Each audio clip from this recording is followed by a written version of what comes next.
Баршаңызға қайырлы күн достар. Бүгін сіздерге осындай жаңғақ қосылған өте дәмді, жұмсақ болып пісетін әрі өте тез дайындалатын кекстің рецептін ұсынамын. Видеоны соңына дейін қараңыздар.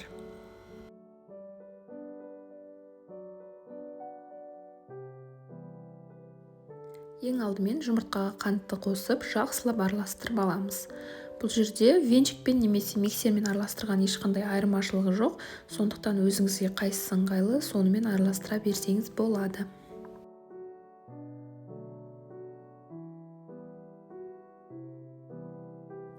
Жұмыртқалы массамызға сүтті қосып, тағы да жақсылап араластырып аламыз.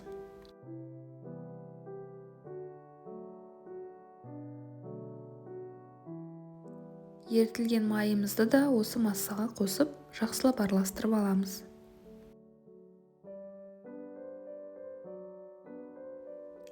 Ұнның үстіне қопсытқышты қосып, екеуін араластырып аламыз.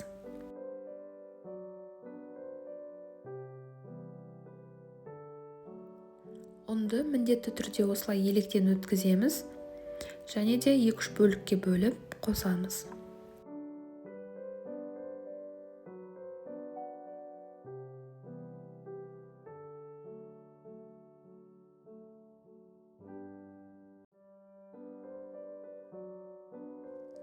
Бір келкі масса болғанша венчиктің көмегімен осылай жақсылап араластырамыз.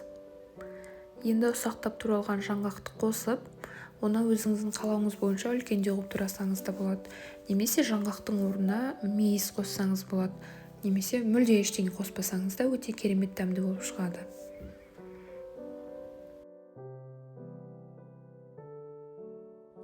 Бізде осындай бір келкі қоймалжың масса шығады. Қамырымыз дайын. Енді осылай формаларға бөліп салып, 180 градуста 30-35 минутта пісіріп аламыз. Бұл жерде форманың түрі маңызды емес, менде осындай гүл түрі. Кез келген форманы қолдана беруге болады. Міне осымен біздің жаңғақ қосылған өте дәмді, жұмсақ болып шыққан кекстарымыз дайын. Назарларыңызға рахмет, ас болсын.